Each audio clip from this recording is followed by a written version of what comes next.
Casey, just thought I'd come and catch up with you because September the 10th, you're out for fight number 5, and not only that, it's going to be your first 6 rounder, mate. Yeah, buzzing for it, buzzing for the step up. Two more rounds to show what I can do. 2 more rounds against a real good opponent. You know, yes, we believe you're going to beat him, but he's going to ask questions, mate. Yeah, this is a definitely. kid who's been in with absolutely everyone. Caused a few upsets a few times, but he's fought the real, you know, kids who are a few levels above you. Yeah. And we feel he's a good enough test for them. So for you, it's a real big test. Yeah, it proves where Steve and all the team at VIP is where they think I can be now. So to put me in with what is actually a former Olympian. Yeah, because I think in 2012 he came over to England, didn't he? Yeah. So to be put in with him in my first 6 rounder, it proves the level that Steve believes I can be at, and I'm going to prove him right and show where I can be and how good I believe I can be and how far I can go in my career. Like you say, he's fought on our shows a few times. He fought Jack Flatley, who was former English champion at the time. I think he fought Jack Kilgannon, and the next fight after that, Jack Kilgannon won the Central Area middleweight title. You know, but I like middleweight. He's a dangerous man, a real dangerous man, and this is the weight you've got him at. You've got him at his best weight, and he's built like an absolute. Well, he's also got me at my best weight. Well, definitely, mate. That's the way we've got to look at it. He's, although it's at his best weight, I'm still at my weight there, and I'm going to be getting into that ring in good shape and showing what I can do. And definitely, because this is what I was going to get back to, because I never got a chance to speak to you after your last performance, and that was against Jake Bray. Yeah. And arguably, your best performance, mate. Because without a shadow of a doubt. You weren't just a beautiful boxer, which you're known for, but you were spiteful in there, mate. And if you look back to our last interview, I told you beforehand that I was going to do it, and I got in there and I did what I told you I was going to do. Well, that's what I love, because exactly what you said to me. You told me what you're going to do, and it's easy talking and saying what you want to do, but you went out there and you did it, and I was really impressed, because you know, you never let the kid off the hook and you hurt him. And I think if that would have been your first 6 rounder, that might also have been your first stoppage as well, mate. We got out of the ring and me and Elliot were like happy with performance. We were just frustrated that the stoppage didn't come. So it was like, maybe if it would have been a 6 rounder, maybe the stoppage would have come. It was tough, Jake. He knew how to survive quite well, and I felt like I had him going a couple of times. And also, he was very, very tough, and he knew how to survive. And at the time, he was coming into peak form, because I think he'd had 3 wins in his last 4 fights. Yeah. So really, that you were getting the best Jake Bray that has been on our shows. 100%, 100%. And I quite possibly put in the best performance against him that we've seen on a VIP show. Well, I'm not disputing that, mate. I think it was right up there. We've had a few good kids who've done well against him, but certainly none better than your performance, mate. So I was really chuffed with you. I wanted to do the interview afterwards. I couldn't, because you got off. Yeah, I got off. Getting dragged around everywhere. But good to return back up to Blackpool. I don't think you fought at Blackpool before. I'm not. I came up to the show last time Steve put one on there, and I turned to Steve and was like, won't mind to go here. But what's good about this is what, you know, because there's a lot of pressure on you, because not only is it your first 6 round, like I say, and a good step up in opponent, but there's 3 other lads there's 3 of you fighting on there that hopefully could be fighting one another in your next fights if you all come through. Because there's a kid called Johnny Boy Kylie, he's fighting on there, a good friend of yours, a good sparring partner of yours. I'm actually sparring him next week. And then there's also Owen Kirk, who's got the rematch with your former opponent, Jake Bray. And then we've got a kid called Reese Woods, who I think fights. He's on the 17th. The 17th, so that's a week afterwards in Bolton. In Bolton, yeah. And all 4 of us fighting within the space of a week, and then see where it takes us then, hopefully. Well, what Steve said to me is you've got to put all your names in a hat, pull you out, 2 semi-finals and a final. And the final will be over 8 rounds. So if you want to progress your career, it's a fantastic way to do it, because, you know, these are real fights. These are not kids coming here to earn a living. These are kids that are as hungry as you are. Yeah, 100%. And I said to you after, I think it was my second fight when I boxed Dale, I was like, I'd have them 50-50 fights now. So what we're going to be about 12 months down the line from that, and I'm getting the genuine 50-50 fights that'll put a bit between my teeth. And I train hard as it is, as you've seen whenever you've come down and watched me, but it'll put that extra bit into my training and kick me on even more, because I've got that bit more of a fear factor then.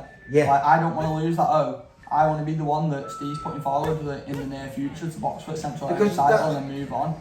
I don't think there's going to be any titles or anything on the line for this little tournament that he's going to set up, but it will put forward the winner of that tournament for the opportunity to fight on a big stage and maybe even for a small title. Exactly, and that's where I want to be by the end of like mid next year, maybe title fights next year. That'd be quality. Obviously, like we were saying, the 10th of September is a dangerous opponent. And Bobo, but so I can't look past him, but can't help have a little bit of a look at that. And the four of us there, and some exciting fights to be made, and it adds a little bit extra to everything that we're doing. Well, I can't remember now because we've done this interview 4 times up there. Because first of all I forgot the camera, and then me Matt was on the car, so the thing was coming through. But we spoke about Mbomba because a former Olympian. Yep. And I think only about 4 or 5 fights ago, he got a draw with a very good kid, a Henry Wharton fighter, George Davey. Yeah. And I actually watched George in the amateurs a few years back. Well, I think George was 5-0 at the time. Yeah. So you know, he's not a bad kid. No. He's a good kid, George. And so that proves the level that Mbobo can be at. But if he turns up and decides that he wants to have a go, it'll be a tough night's work for me, but it's still a night's work that I believe I'm capable of winning, more than capable of winning. And I'm looking good in doing so. And for this, what Steve's talking about, putting all 4 of you've all got to win. We've got to win. So that's why at the minute, although it sounds exciting, this 4-way competition that Steve wants to do, was a lot of ifs and buts at the minute. We've all got to get through this next fight. We've all got to get through it, safely. Uninjured. Yes, safely. That's the word.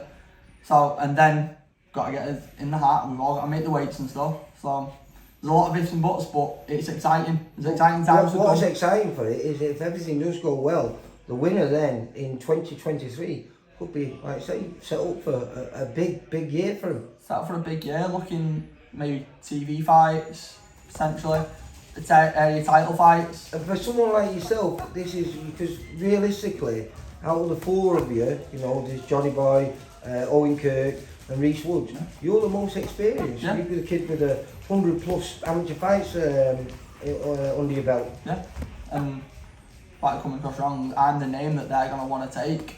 Like, out of the 4 of us, I've got the most experience. So pressure's on you? Yeah, the pressure's on me.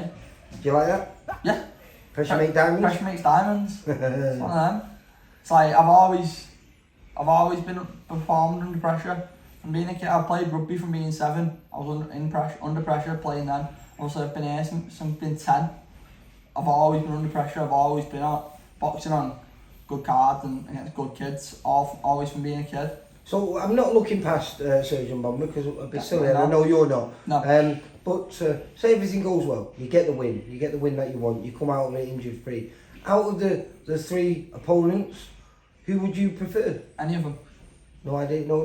Any of them. Yeah. I'm not bothered. I will box any single one of them. Well, who do you think is your toughest challenge out of the other 3 then?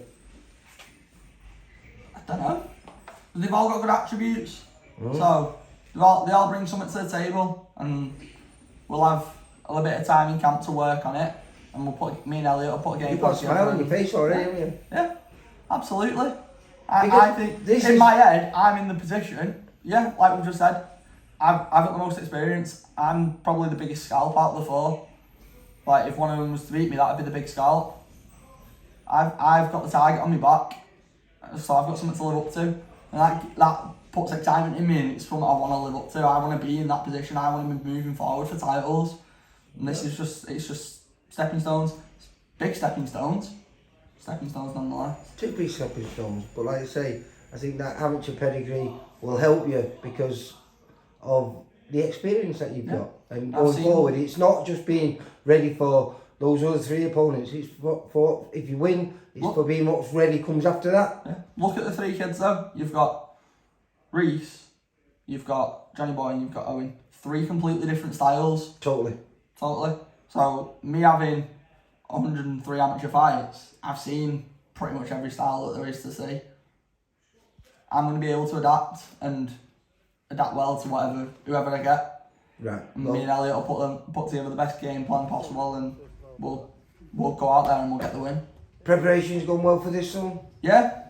Although we've only had, a week now of actually being officially in camp for a set fight date, we've been working, we've been taking over behind the scenes, just working hard as we always do, trying to put a few little things in.